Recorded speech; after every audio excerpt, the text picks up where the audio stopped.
여호와 살롬.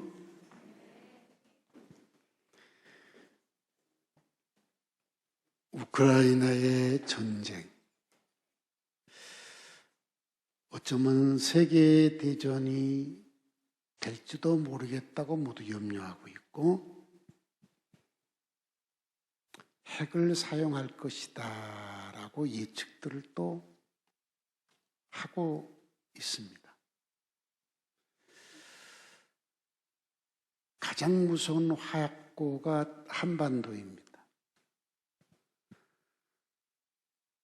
코로나가 이렇게 대한민국에 창궐할 줄을 몰랐습니다. 10명 중 1명은 다 코로나를 걸린 경험이 있습니다, 지금. 어저께 얘기 들으니까 38만 명 하루에 확진됐다는 얘기도 들었습니다. 또 우리나라의 엄청난 산불, 참 많은 피해를 또 입었습니다. 이런 세계적인 불행한 일들, 우리나라에 일어난 일들,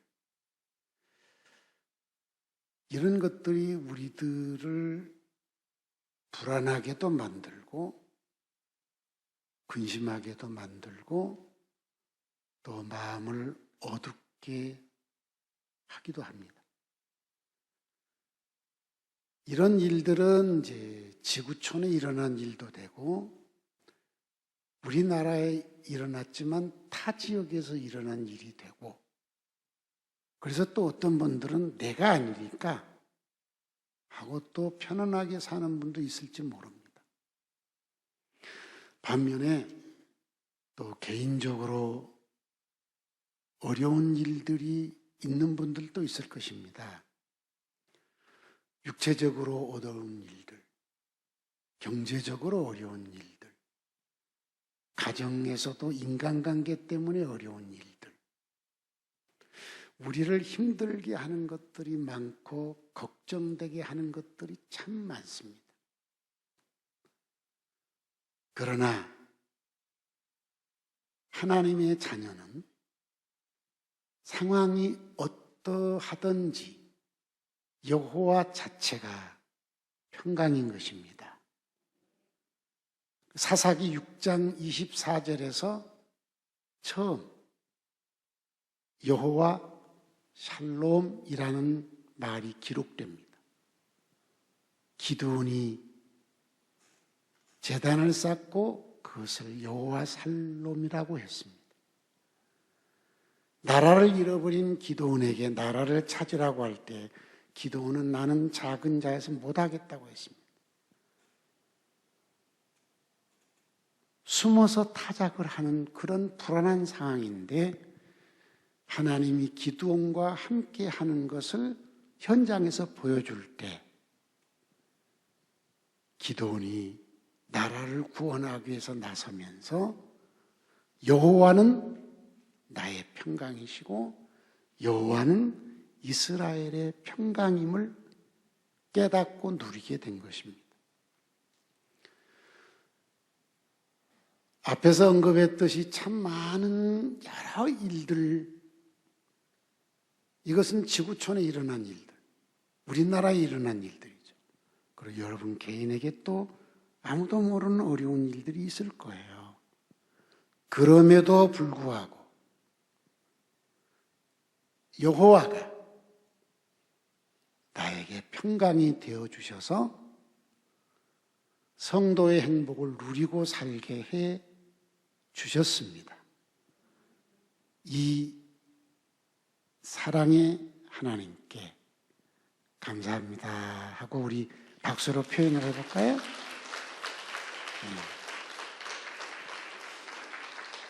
오늘은 이제 사순절 두 번째 주일을 맞이했고 사순절이 열흘이 지나갔습니다. 40일 중에 30일이 남았습니다. 남은 이 30일 사순절 동안 어떻게 더 성도의 행복을 누리고 사는 안디옥 교회 성도들이 되게 할까?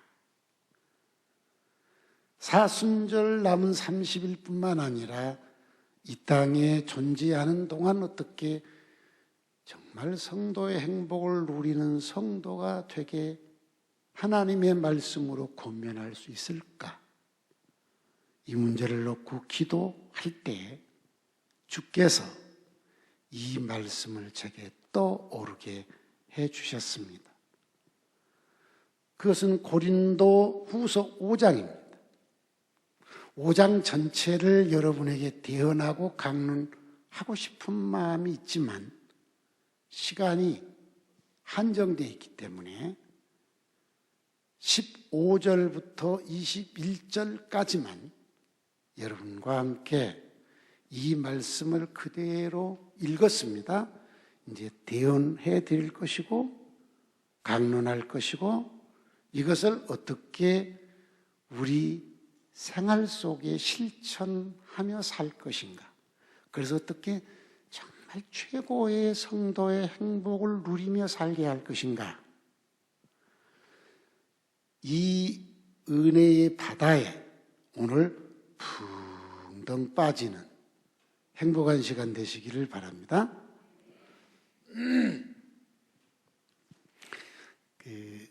사람이 짧은 인생을 살면서 내가 왜 살아야지?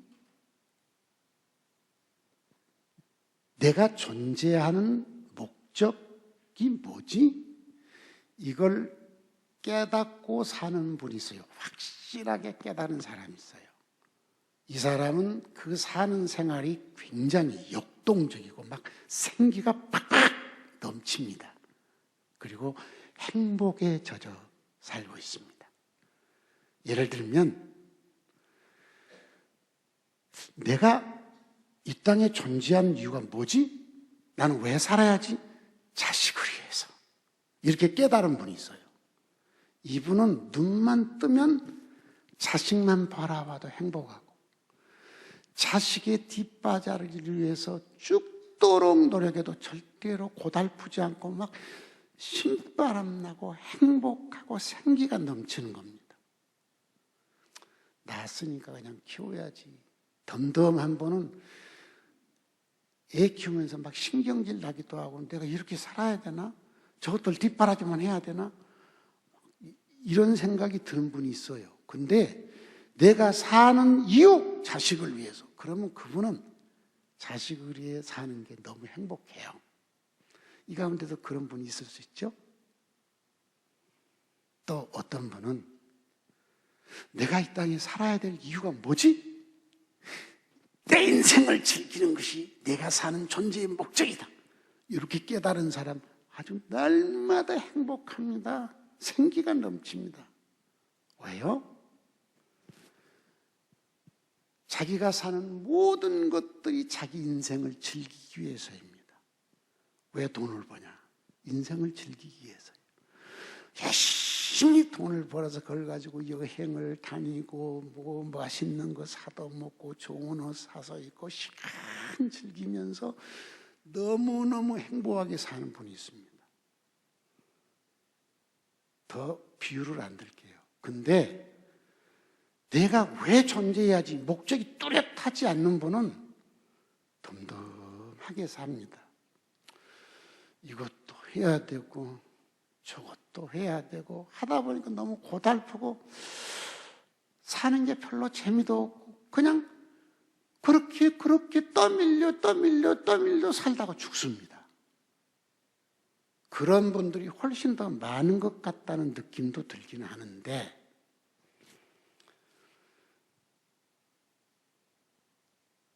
여러분은 어떻습니까?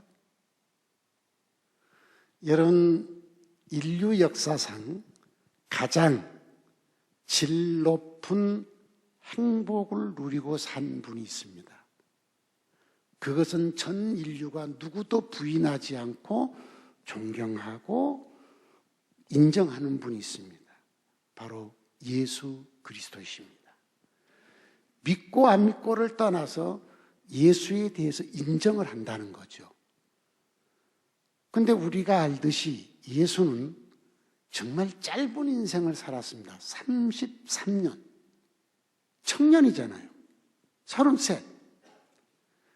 그리고 죽을 때 가장 비참하게 다 뻘거벗겨서 실컷 두들겨 맞고 가시에 찔리고 창으로 찔리고 못으로 박아서 죽였습니다.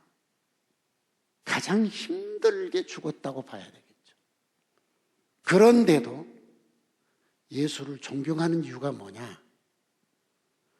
예수는 그렇게 죽을 때도 막 분하고 원통하고 막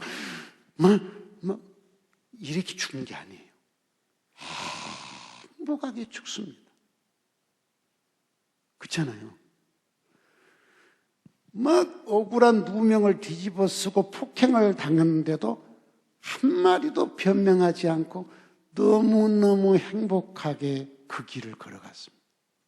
그걸 사람들이 봤어요. 그걸 기록해 놨어요.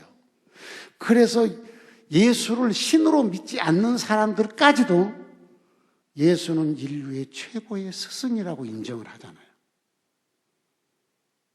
예수는 왜 이렇게 짧게 33살을 살면서 그렇게 비참하게 죽었음에도 사람들은 존경하고 또 예수 자신이 원통한 마음으로 죽은 게 아니라 저렇게 멋지게 행복하게 본인이 그렇게 행복하게 그 비참한 죽음 속에서도 아버지 저들이 몰라서 그러니 이 죄를 저들에게 돌리지 마십시오. 저들을 용서해 주십시오. 이러고 죽잖아요. 이렇게 행복하게 죽잖아요. 그렇게 채찍으로 때리고 가시를 씌우고 못을 박고 창을 찌르고 조롱을 하는데 이를 갈고 저주하는 게 아니라 그들을 용서하고 사랑하면서 해피하게 죽잖아요. 그거 가능합니까? 가능하죠. 왜? 본인이 행복하면 가능해요. 본인이 화가 나고 성질나면 불가능하죠. 본인의 마음에 분노가 치밀면 이건 불가능해요. 근데 본인이 해피하면 가능한 거예요. 어떻게 예수는 이렇게 33살의 젊은 나이에 그 모습으로 죽으면서 또 그 짧은 인생을 평생 사는 게 기록해 놨잖아요. 예수의 인생을 기록해 놓은 게 사복음서, 마태, 마가, 누가, 요한복음에 예수의 삶을 기록해 놨잖아요. 그 삶의 기록을 보면 한 번도 불행하다고 말해 본 적이 없어요. 한 번도 누굴 원망해 보질 않아요. 그렇게 해피하고 행복하게 사셨어요. 왜 그랬을까? 이유는 딱 하나예요. 존재의 목적을 아셨어요. 자기가 이 땅에 살아야 될 이유를 알고 그 이유를 따라 사니까 행복했던 거예요. 그것이 마태복음 20장 28절에 딱 기록해 놨습니다. 내가 세상에 온 것은 섬김을 받으려고 오지 않았다. 나는 섬기려고 왔고 내가 세상에 온 목적, 내가 이 땅에 존재하는 목적은 내 목숨을 수많은 죄인들, 인류의 죄를 대속하기 위해서 내 목숨을 주려고 왔다 그랬어요. 자기가 존재하는 목적이 죽는 게 목적이에요. 어떤 죽음이냐? 인류의 죄를 대신해서 죽는 게 내 삶의 이유라는 겁니다. 그러니 자기가 살아야 될 목적을 따라 죽는데 해피하지 않겠습니까? 그리고 그분은 섬김을 받으려고 했더라면 자기를 모함하고 조롱하는 자를 향해 분노가 치밀었을 거예요. 근데 내가 이 땅에 사는 목적은 대접받으려고 한 게 아니라 내가 섬기려고 나는 이 땅에 존재한다. 그러니까 자기를 모함하고 비난하고 이러는데도 분노가 안 치민 거죠. 그리고 마가복음 1장 38절에서 자기 목적을 분명히 했어요. 내가 이 땅에 존재하는 이유가 뭐냐? 내가 왜 세상에 태어났냐? 전도하려고 태어났다. 그래서 예수의 생애를 보면 아침부터 저녁까지 전도하러 다녀요. 매일 전도하러 다니잖아요. 고향에 가서는 전도하다가 죽을 뻔했잖아요. 막 절벽을 끌고 떨어뜨려 죽이려고 하니까. 얼마나 피곤했는지 배 타고 전도하러 가다가 풍랑이 일어났는데도 거기서 코 골고 자잖아요. 제자들은 막 풍랑이 나서 배가 깨질 것 같으니까 막 벌벌벌 떠는데 풍랑이 있는지도 모르고 누워서 자고 계시잖아요. 피곤해서. 그렇게 피곤하게 전도했는데도 불행하다고 한 게 아니라 행복한 거예요. 왜? 자기가 그 일을 위해서 왔다. 자기가 이 땅에 살아야 될 이유, 자기 존재의 목적을 뚜렷하게 알고 계셨기 때문에 전도하는 재미로 사셨고, 섬기는 재미로 사셨고, 죽는 재미로 사셨어요. 할렐루야. 아멘. 예수가 왜 이렇게 인생을 짧게 33년을 살면서 그렇게 행복하게 사셨을까? 살아야 될 이유가 분명했던 거예요. 그게 뭐라고요? 섬기고 대성물로 자기 목숨을 주고 전도를 하고. 세 가지 말인데 다 하나지만 셋으로 표현했어요. 이것을 위해서 자기는 이 땅에 왔다는 거예요. 그러니까 그렇게 사는 게 예수에게는 행복이었어요.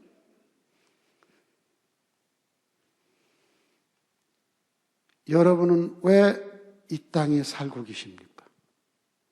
나는 왜 이 땅에 태어났다? 내가 태어나고 싶어서 태어났냐? 그냥 어떻게 와?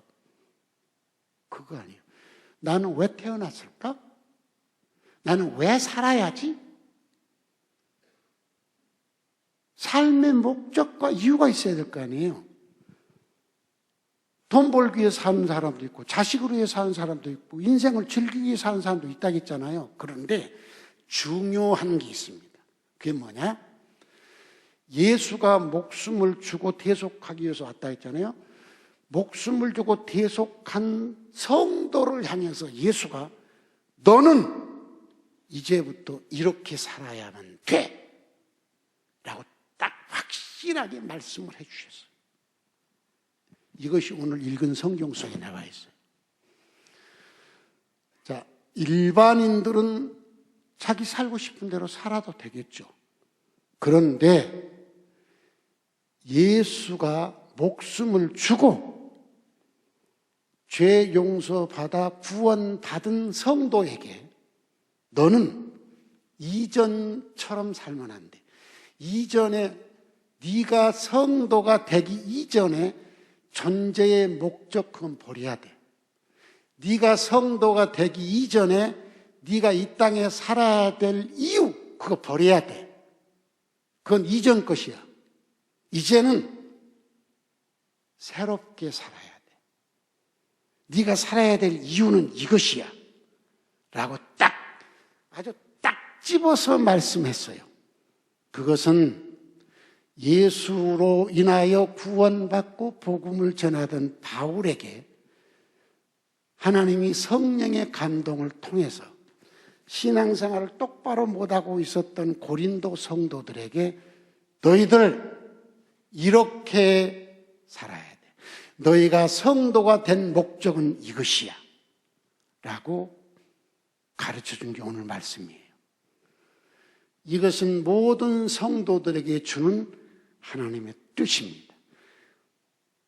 이 말씀을 오늘 여러분에게 대언을 하고 사순절에 대한 설명은 또 길어져. 사순절에 여러분이 질 높은 성도의 행복을 누리고 나아가서 여러분 평생이 수준 높은 성도의 행복을 누리며 사는 세상도 아니고 교회도 아니고 어정쩡하게 사는 그런 삶이 아니라 아주 뚜렷한 성도의 행복을 누리는 이런 일생을 살기를 축복합니다. 그럼 어떻게 살아야 되는가 한번 읽어봅시다. 15절 읽어보겠습니다. 시작. 그가 모든 사람을 대신하여 죽으심은 살아있는 자들로 하여금 다시는 그들을 자신을 위하여 살지 않고 오직 그들을 대신하여 죽었다가 다시 살아나신 이를 위하여 살게 하려 함이라. 해석이 필요 없죠. 그렇죠? 저렇게 쉽게 써놓은 말씀을 해석할 이유가 없잖아요. 성도 여러분, 여러분은 과거에 성도가 아니었습니다. 여러분은 과거에 세상이었습니다. 여러분은 과거에 죄인이었습니다. 그러면 여러분을 성도를 만들고 하나님의 자녀를 만들어 새 사람이 되게 하기 위해서 하나님이 하신 일이 뭐냐? 그 아들을 나 대신 죽여주시는 것이었습니다. 내가 죽어야 될 대신 아들을 죽이는 것이고 내가 지옥 가야 될 대신 아들을 지옥으로 보내는 것이었습니다. 그래서 15절에 보니까 그가, 예수가 모든 사람을 대신하여 죽으심은 예수 때문에 다시 살아난 자들로 하여금 다시는요, 절대로요, 절대로. 다시는 옛날처럼 자기를 위하여 살지 말고 자기를 위하여 십자가에 죽었다가 다시 살아나신 예수를 위하여 살게 하려 함이라. 아멘 할 수 있습니까? 아멘? 아멘 해야 성도입니다. 아멘 안 한 당신은 성도가 아닙니다. 이유가 뭐냐? 구원 못 받았습니다. 왜 못 받? 구원이라고 하는 건 내가 받았나 못 받았나 그런 게 아니에요. 감동입니다. 감격인 것입니다. 내가 새 사람 된 감격을 누려야 그 구원받은 사람입니다. 그것도 모르는 사람은 구원 못 받은 사람이에요. 여러분 예배당 왔다 갔다 하고 헌금 내고 그런다고 천당 가는 것 절대로 아닙니다. 예수 그리스도의 십자가의 대속의 죽음이 나를 대신했다는 것이 감동적으로 내 마음에 느껴져야 돼요. 그걸 느껴지면 눈물이 팍 쏟아질 수밖에 없는 거죠, 뭐.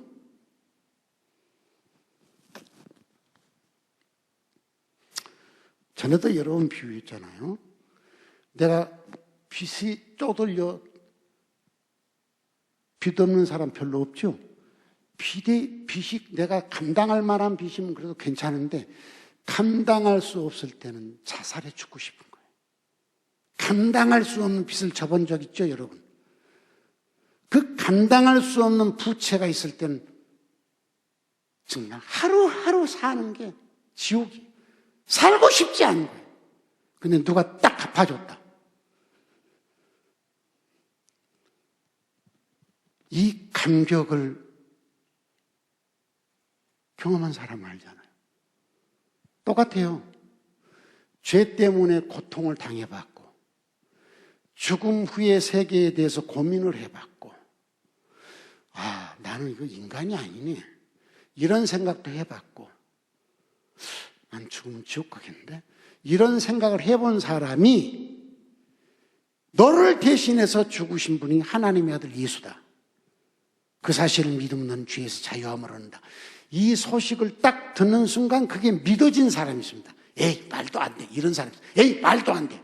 그 사람은 감동이 없어요. 그게 딱 믿어지는 사람은 순간에 내 삶이 새로워져요. 순간에 내 죄가 싹 사라졌다는 이 느낌이 오는 거예요.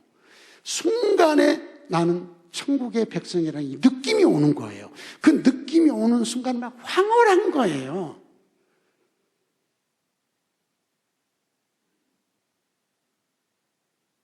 그 사람이 구원받은 사람입니다. 이게 없으면 구원받은 사람 아니에요. 어정쩡하게 예수를 구주로 믿습니까? 지적으로 그럼 당신 구원받습니다. 그래서 구원받는 게 아니고 믿어지면 느낌이 오는 게 느낌. 여러분 음식을 딱 맛봤을 때 미각에 맛이 오잖아요.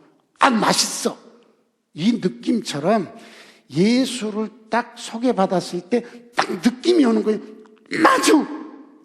예수 때문에 나는 죄 용서 받았구나. 나는 하나님의 자녀야. 이 느낌이 오는 거예요. 이 느낌이 오는 사람이 성도라 이 말이에요. 이 느낌이 있었습니까? 있었던 사람은 아멘 해보시죠. 근데 그 느낌이 또 사라져 버렸습니까? 자, 이렇게 느낌이 온 그 사람은 다시는 자기를 위해 살지 않습니다. 여러분, 자기를 위해 산다는 말은 이건 죄악을 위해 산다는 뜻입니다. 잘 들어보세요. 나를 위해 살면 나를 위해서 남을 희생시켜야 됩니다. 그래서 죄를 짓는 거예요. 나를 위해서 살아야 되겠다고 생각하면 상대를 죽여야 돼요. 그런데 남을 위해서 살겠다고 하면 절대로 죄를 짓지 않습니다. 나를 희생해서 남을 도와주는 겁니다.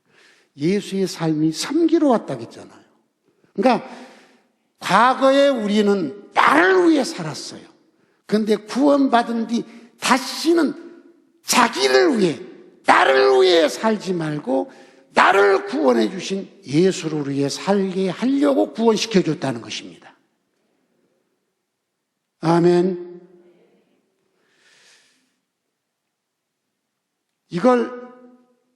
이걸 구원받은 사람 다 느껴요. 다 느껴요. 그래서 그렇게 살고 있는 것입니다. 그렇게 살다가 자신도 모르는 사이에 세속에 빠진 사람이 있어요. 그래서 세속에 안 빠지기 위해서는 어떻게 해야 되느냐? 규칙적인 삶을 경건한 삶을 안 살면 그 감동이 세속에 빠지면 그 감동이 사라져 버리는 것입니다.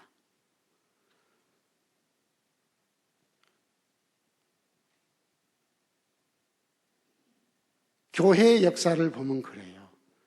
그 교회의 역사를 다 내가 설명할 수는 없고, 교회가 그렇게 감동스럽게 탄생해서 성장해 왔어요. 그러다가 교회가 세속화되진 거예요. 왜 세속화되진 줄 아세요? 교회에 사람이 많이 모이고 건물이 커지고 돈이 많아지고 이러면 자연스럽게 돈도 관리해야 되고 건물도 관리해야 되고 모인 사람도 관리해야 되니까 조직이 만들어져요. 그러면 조직의 책임을 맡은 사람이 결정을 해야 돼요. 그러다 보니까 교회가 누구를 보느냐? 결정하는 사람을 보는 거예요. 줄을 보는 게 아니라. 이해가 되셨어요? 줄을 보는 게 아니라 결정하는 사람을 쳐다보는 거예요. 그리고 결정하는 사람의 결정이 마치 성경인 것처럼 느껴지기 시작하는 거예요. 이것이 교회의 전통이 되는 거예요. 그래서 교회는 계속 예배도 드리고 성경 공부도 하고 선교도 하고 그렇지만 성경에서 점점 멀어지고 구원의 감격이 사라지고 그 뜨거운 느낌도 사라지고 덤덤하게 그냥 늘 형식적인 예배 생활을 하고 늘 형식적인 신앙인의 생활을 하고 그렇게 저저 그냥 살면서 세상 사람인지 교회인지 별로 구분이 안 되는 삶을 사는 거예요. 이런 걸 보고 하나님이 안타까우니까 또 감격스럽게 구원의 감격을 받은 사람을 통해서 새로운 경건주의 운동을 일으키는 것입니다.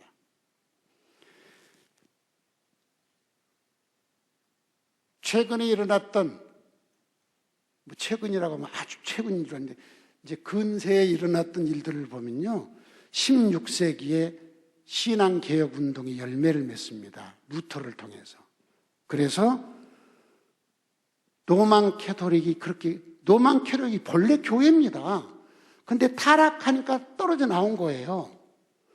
그러면 떨어져 나온 우리 기독교가 막 신앙에 불이 붙어서 교회 본래의 순기능이 회복된 거예요. 막 성경 읽고 기도하고 복음 전하고 막 이 기쁨, 이것이 기쁨이었어요. 이 기쁨이 막 감격에 넘치니까요. 놀라운 일은요. 북유럽의 로만 캐톨릭이었던 국가가 한순간에 막 루터교로 바꿔집니다. 한순간에 그냥 국가 전체가, 그러니까 유럽은 국가 전체가 기독교 국가였잖아요. 그러니까 한순간에 넘어선 거예요. 그러니까 그 안 가려고 하는 사람과 루터교로 넘어가려고 하는 사람의 싸움이 더 벌어집니다. 그게 신구교의 싸움이 또 국가마다 일어난 겁니다. 사람을 죽이는 전쟁이 막 일어난 겁니다. 그래서 북유럽은 다 루터교로 바꿔집니다. 그리고 세월이 지납니다. 한 100년쯤 지나면서, 그러니까 16세기에서 17세기 지나니까 17세기 지나면서 무슨 일이 벌어지느냐.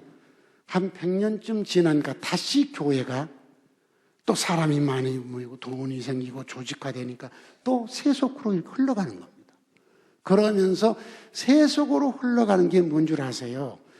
사람 중심으로 흘러간다는 걸 세속이란 말은 사람 중심이란 뜻이에요. 그래서 여러분 16세기, 17세기 올라가면서 계몽주의 운동이 일어난 것 학교에서 배웠을 거예요. 그 계몽주의의 핵심 사상이 뭐냐? 이성 중심으로 살자. 자율. 인간의 자율의 권한을 가지고 살자. 조화롭게 살자. 좋습니까? 안 좋습니까? 너무 좋잖아요. 사람의 이성 중심으로, 이성적으로 판단해서 살자는 거예요. 그 다음에 우리가 자율적으로 결정해도 외부로부터 뭔가 압력을 가하지 말라. 자율적으로 살자는 거예요. 그 다음에 조화롭게 살자. 이걸 깨우치는 게 계몽주의 운동입니다. 그러다 보니까 성경을 부정합니다. 신에 의해서 우리를 안팎하지 말라는 거죠. 이런 것들이 교회에 돌아서 교회도 하나님을 섬기지만 합리적이고 이성적이지 않은 거죠. 그렇게 움직여지는 거예요. 그러니까 교회는 계속 퍼지고 국가가 교회가 된 거예요. 교회를 국가가 지어주고 목회자의 월급도 국가가 주고 교회 비용도 다 국가가 되고 이러면서요. 국가 자체가 교회예요. 북유럽은요. 그러면서 이런 합리적인 이성 중심으로 흘러가기 시작한 겁니다. 그러면서 성경을 하나님이 주신 절대무한 영감의 책이라고 받아들이는 걸 거부하는 거예요. 지금 북유럽은 다 그렇습니다. 다 그래요. 제가 가서 다 확인하고, 다 유럽 나라 다 갔다 왔잖아요, 제가. 다 부정하고 있습니다. 그들하고 논쟁 자체가 안 돼요. 말이 안 돼요, 제가. 그러니까, 목사들이 그런다는 게 목사들이요. 이때, 독일에서 루터 교회가 생겨났잖아요. 근데 독일도 그렇게 타락한 거예요. 그때 독일에서 17세기에 경건주의 운동을 일으키는 사람이 생겨납니다. 몇 사람이 생기죠. 스페너라는 사람이 있고, 스페너의 제자였고, 또 이렇게 따로 떨어져서 경건주의 운동을 했던 프랑케라는 사람도 있고요. 또 스페너의 친구의 아들이었던 진덴돌프라는 사람도 있고요. 그 다음에 영국에서 이 진덴돌프의 영향을 받아가지고 경건주의 운동을 일으킨 존 웨슬리라는 사람. 이 존 웨슬리라는 사람에 의해서 우리 성결교도 감리교도 생겨난 겁니다. 그게 불과 한 200년, 300년 전이에요. 이런 경건주의 운동을 일으킨 사람들이 생겨났어요. 그러면 그 경건주의 운동이 전체 교회를 지변도 거부합니다. 싫다는 거예요. 합리적으로 살고 세속화되어 사는 게 너무 편하고 좋잖아요. 그런데 이 경건주의 운동을 하는 사람들은 규칙적이에요. 어디든지 경건주의는 규칙적입니다. 그래야 세속화되지 않아요. 그러니까 성경을 규칙적으로 읽고 기도를 매일 규칙적으로 하고 복음을 나가서 매일 규칙적으로 이렇게 하니까 영적인 것이 규칙적으로 밥 먹듯이 우리 생활이 밥 먹고 잠자는 게 규칙적인 것처럼 영적인 것이 규칙적인 것이 되다 보니까 영적인 에너지가 막 생겨나서 합리적인 방법이 아니에요. 성경은 연구의 대상도 아니고 성경은 분석의 대상이 아니라 믿음의 대상이거든요. 그런데 이걸 성경을 연구하고 분석하고 이런 쪽으로 빠지는 겁니다. 그리고 교회가 조직신학, 교리 여기에 빠져서 아주 냉랭해진 거예요. 그런데 이 경건주의 운동한 사람들은 모여서 속으로 막 뜨겁게 기도하니까 성령이 강력한 역사가 막 나타나는 겁니다. 사도행전 2장에 그런 막 성령의 역사가 나타나니까 막 뒤집어지는 거죠. 그래서 이 사람들은요, 자기를 위해 안 사는 거예요. 주를 위해 사는 거예요. 근데 그 나머지 일반 교회는 주를 위해 산다고 말은 그런데 뜯어보면 다 자기를 위해 사는 거예요. 자기를 위해. 신앙도 누구를 위하냐? 나를 위해 사는 거예요. 여러분, 바울이 기록에는 성경을 보면 먹든지 마시든지 무엇을 하든지 뭐라 해서 주를 위해 살아. 성경의 말씀 아시죠? 그렇게 사는 거예요. 교회의 본래 모습은. 성도의 본래 모습은 저 15장 저대로 사는 거예요. 다시는 너 자신을 위해 살지 말고 너를 위해 죽었다가 다시 사는 주를 위해서 살라는 거예요.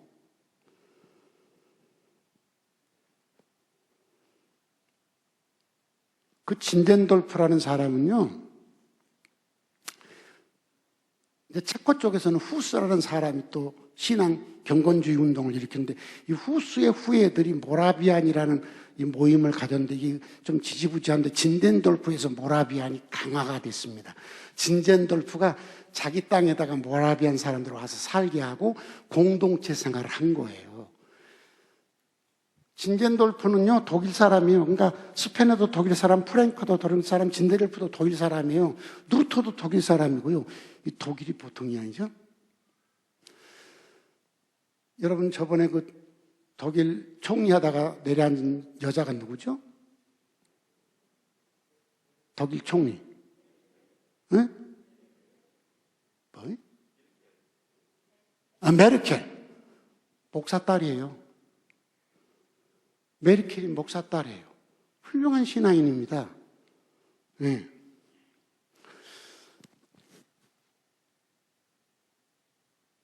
이 진덴돌프는 아버지가 귀족이었고 부자였어요. 그런데 경건주의 운동을 일으킨 스페너의 친구였어요. 그러니까 독일 사람들은 국가가 다 교회잖아요. 다 신앙인이에요. 몽땅 다. 그 진덴돌프도 신앙인이죠. 그런데 누구를 위해 사는 신앙인? 자기를 위해 사는 신앙인이었어요. 근데 어느 날 박물관에 가서 이렇게 구경하다가 십자가 그림이 있는데, 그 그림 앞에 이렇게 가서 우연히 섰는데 십자가 그림 밑에 나 너를 위해서 몸버려 피 흘려 주었는데 너는 나를 위해 무엇을 주느냐는 글귀가 있어요. 그걸 이렇게 읽다가 진덴돌프가 쇼크를 받은 거예요. 내가 주를 위한 게 없어요. 그래서 백작의 자기를 국가에다 반납을 하고, 부자잖아요. 진덴돌프가. 아버지도 부자고 귀족이고. 자기 재산을 주를 위해 다 바친 거예요. 그래서 모라비안파가 이 진덴돌프 재산을 다 바쳐가지고 모라비안파를 다시 융성하게 만든 거죠. 공동체. 큰 땅에다 그 사람들하고 살기 위해서 공동체 생활을 하게 하고 경건주의 운동을 일으킨 겁니다.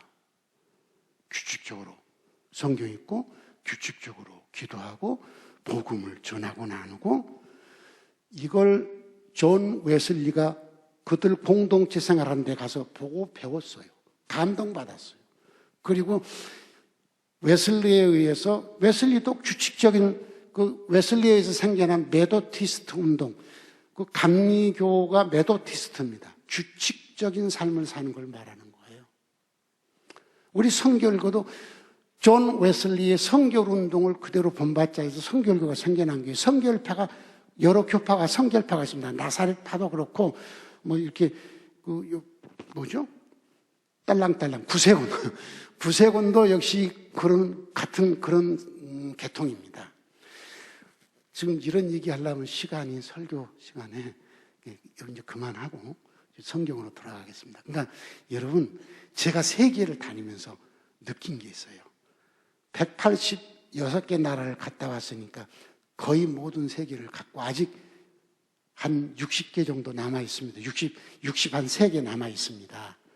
요거 이제 곧 가야 돼요. 이번 금년에도 가야 되고 다 가야 되는데 제가 세계를 다니면서 감동받은 게 뭐냐? 진젠돌프의 후예들, 모라비안 파들은요, DNA가 벌써 200년이 훌쩍 지났는데 달라요. 일반 교회 이 목사들, 지도자들하고 모라비안파 지도자들하고 대화를 해보니까 대화 내용 자체가 달라요. 와, 이거 참 대단하구나. 한 사람의 그 경건주의 영향력이 수백 년이 흘렀는데도 이렇게 DNA가 다르구나. 그러면 안디옥의 DNA는 신하성 목사의 DNA를 닮았을까? 어떻습니까, 여러분? 안디옥 교회 신하성 목사가 개척을 했어요. 수십 년, 40년 넘겨 내가 여러분을 양육해 왔잖아요. 이제 은퇴했지만. 그러면 안디옥의 DNA가 신하성 목사의 신앙의 DNA가 흐르고 있을까? 흐르고 있죠. 안디옥 교회도 보통 교회가 아닙니다. 왜요? 이 작은 교회가 186개의 나라를 가서 선교할 수 있었다. 그리고 그 선교비를 뒤에서 감당했다. 이건 주를 위해 사는 성도가 아니라면 불가능한 일입니다. 여러분, 이 돈이라는 게 벌기도 힘들지만 쓰기도 힘들어요. 그리고 남을 위해 준다는 거 어려워요. 그런데 안디옥 교회의 성도들이 돈이 있어서 선교를 한 게 아니잖아요. 정말 어렵게 모은 돈들을 한 나라 선교비 1,000만 원씩 내놓은 사람들, 한 나라를 못하면 반 나라도 하겠다 500만 원씩 내놓은 사람들, 반 나라 못하면 3분의 1이라도 하겠다고 막 300만 원씩 내가지고 한 나라를 모아가지고 낸 사람들, 이런 분들에 의해서 186개 나라를 끝냈어요. 이건 기독교 역사의 길이 남을 일이에요. 아무나 할 수 있는 일들이 아니에요. 저는 하나님께 이렇게 기도하고 있습니다. 하나님, 남은 나라가 이제 61였는데 이번에 푸틴이 우크라이나의 두 곳을 독립으로 인정한 지가 두 나라 독립으로 인정하고 우크라이나 침략했잖아요. 그러면 그 두 나라 독립했으면 또 두 개가 더 늘어나죠, 그러면. 좌우간 전 세계에 다 가려면 60개 조금 더 남았는데 이거 앞으로 3년 안에 다 끝내게 해 주십시오. 2024년까지 다 끝내게 해 주십시오. 그리고 2025년에는 전 세계 모든 나라에 교회 지도자인 목회자, 기독 실업인, 기독 언론인, 기독 예술인, 기독 장교, 그리고 기독 교육자, 그리고 신학자, 선교학자 각 나라의 대표자들을 하나씩 불러서 한국에다 놓고 한 번에 교회 순기능 운동을 할 수 있게 해 주십시오. 그리고 나를 불러가십시오. 이렇게 매일 기도를 하고 있습니다. 이제 남아있는 60몇 개 나라, 우리 안디옥 교회 성도 여러분, 나 죽기 전에 한 나라 선교 내가 하고 가겠다. 돈 모으세요. 1,000만 원씩. 아멘? 얼마나 영광스러운 일입니까? 지금 기독교 2000년 역사에 전 세계 모든 나라를 가서 선교한 교회가 없습니다. 단체도 없습니다. 지금 전 세계 가장 많은 나라에 선교를 한 단체가 YM입니다. 예수전도단. 이 YM이 한 180개 정도 나라에 갔는데 그 YM 창시한 노랭 커리맨이 그 나라들을 다 갔습니다. 그러니까 지금 현재 전 세계에서 인류 역사 통틀어서 노랭 커리맨하고 제가 지금 전 세계에서 제일 많은 나라를 갔는데 지금 노랭 커리맨은요 나이가 80 후반이 돼가지고 몸을 움직이기 어려워서 지금 본인이 창사하는 하와이 열방대학 총장인데 하와이에 계시다고 그래요. 이번 우리 세계대회 때 그분이 영상 메시지를 보내왔지 않습니까? 이제 그분은 더 다니기가 어려워요. 그래서 내가 기도를 이렇게 합니다. 주여, 지금 노랭 커리맨과 제가 전 세계 모든 나라를 가는 일에 가장 근사치에 접근한 사람들인데 노랭 커리맨은 너무 유명한 사람이고요. 힘있고 능력 있는 사람입니다. 그리고 나는요 무식하고 힘도 없고 제일 모자란 사람입니다. 누구를 통해서 세계가 다 가야 주님께 더 영광이 되겠습니까? 그리고 그분은 지금 나이가 들어서 못 움직인다고 합니다. 나는 장기가 망가졌지만 아직은 이렇게 썽썽하지 않습니까? 그러니까 나를 통해서 마무리해서 인류 역사에 한 번도 누구도 가보지 못한 전 세계 모든 나라를 끝내고 주님의 재림이 빨리 앞당겨지게 해주시고 전 세계 교회가 각성할 수 있는 기회를 만들어 주십시오. 아멘.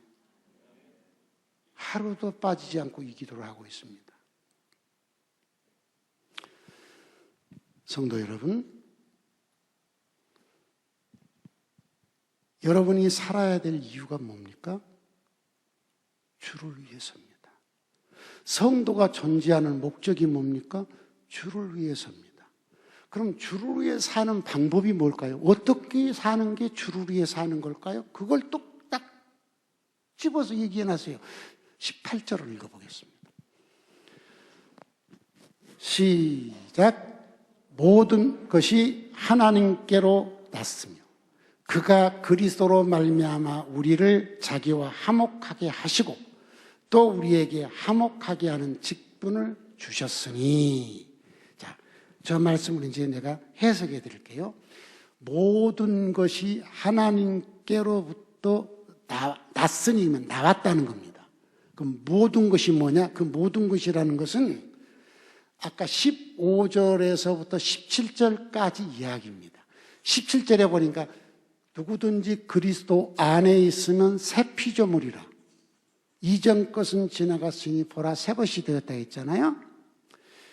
하나님께로부터 난 게 뭐냐? 우리는 죄인이었습니다. 우리는 나만 위해 사는 사람이었습니다. 나만 위해 살다 보니까 남을 죽이는 사람이었습니다. 이런 나를 구원하려고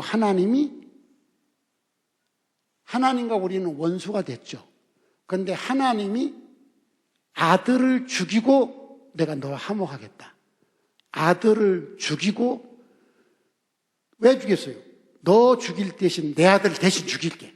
야, 영선아, 너 죽일 대신 내 아들 대신 죽인다?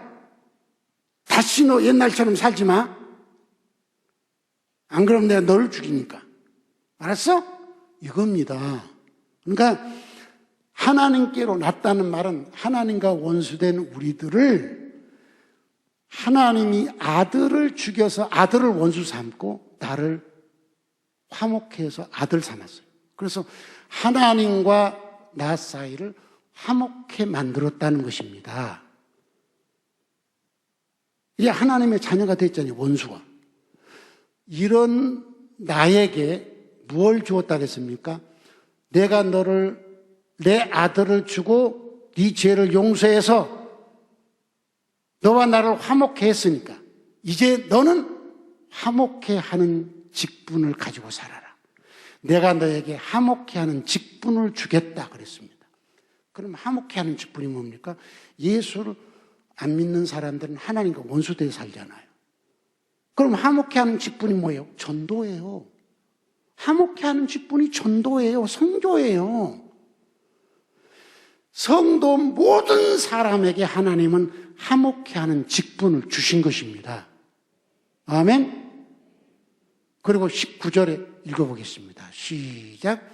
곧 하나님께서 그리스도 안에 계시사 세상을 자기와 화목하게 하시며 그들의 죄를 그들에게 돌리지 아니하시고 화목하게 하는 말씀을 우리에게 부탁하셨느니라.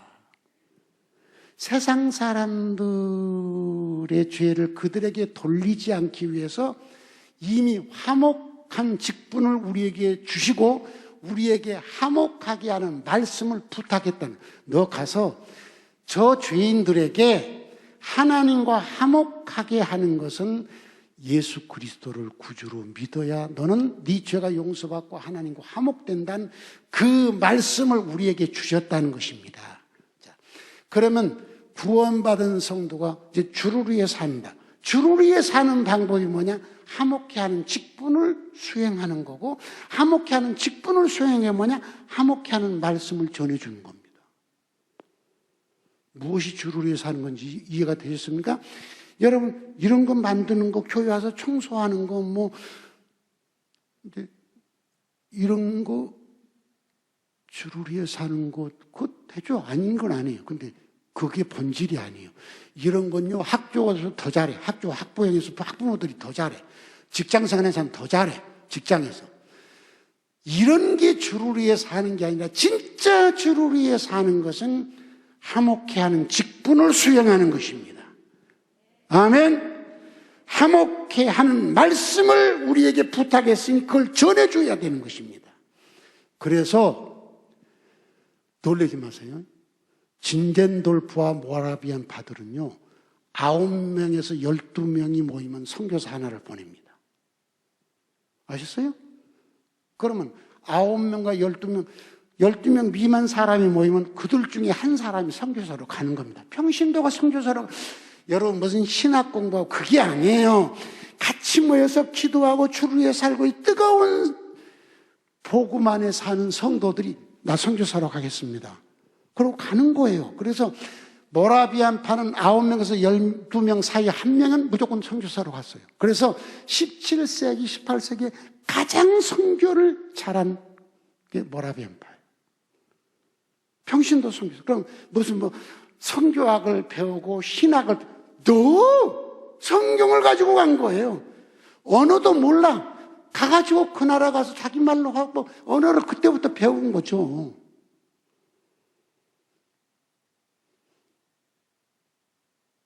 여러분, 지금부터 200년 전에는요, 전 세계에 복음이 이렇게 퍼져 있지 않았어요.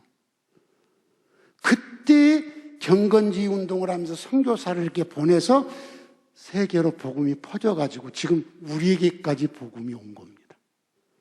아셨어요? 짧은 몇백 년 사이에 복음이 이렇게 확산된 것은 이 경건지 운동을 하는 사람들이 자기를 위해 사는 세속화된 성도가 아니라 주를 위해 사는 순수한 성도들이 나이가 들었든지 젊었든지 그냥 외국으로 나가서 말이 안 통해도 외국으로 나가, 문화가 안 맞아도 외국으로 나가, 거기서 그냥 질병으로 죽기도 하고 박해로 죽기도 하면서 거기서 복음을 전했어요. 그 복음이 전 세계로 퍼져나간 겁니다. 이처럼 이제 세속화된 이 지구촌에 교회의 숨기는 회복 운동을 하는 안디옥 AWMJ가 힘없는 우리를 통해서 세상을 다시 규칙적인 경건 생활을 하는 운동을 일으키는 이 일을 시작했습니다. 이 일을 위해 우리는 모판이 되어야 할 것입니다. 여러분부터 스스로 매일 규칙적으로 성경 읽고 기도하고 복음 전하는 일을 하셔야 합니다. 제가 이런 말을 하면요, 부담스러워해요. 목사님들도 부담스러워하고 장로님들도 부담스러워하고 권사님들도 부담스러워해요. 물어볼까 봐 부담스러워해요. 그럼 내 옆에 안 오려고 그래요. 이것을 하면서 즐거워서 서로 만나서 그렇게 산 것을 얘기하는 게 성도인데 세속화되어 놓으니까 안 하려고 그래요. 저는 매일 3시간에서 4시간 사이 기도를 합니다. 규칙적으로. 매일 성경을 60장씩 규칙적으로 읽습니다. 매일 한 3시간 정도는 복음을 나눕니다. 매일 육체의 건강을 위해서 13,000, 4,000보를 뜁니다. 요거 다 하려면요, 하루에 빠르게 해도 8시간 이상 10시간 걸려야 됩니다. 그 나머지 시간을 다른 사역을 합니다. 나는 여러분에게 늘 부탁했어요. 나 같은 많은 분량 하지 말고 작은 분량이어도 매일 규칙적으로 해야 영적인 에너지가 생산되는 겁니다. 주를 위해 삽시다. 그것이 화목케 하는 직분을 행하는 겁니다. 마지막으로 21절을 읽겠습니다. 시작. 하나님이 죄를 알지도 못하신 이를 우리를 대신하여 죄로 삼으신 것은 우리로 하여금 그 안에서 하나님의 의가 되게 하려 하심이라. 주를 위해 사는 게 뭔 줄 아세요?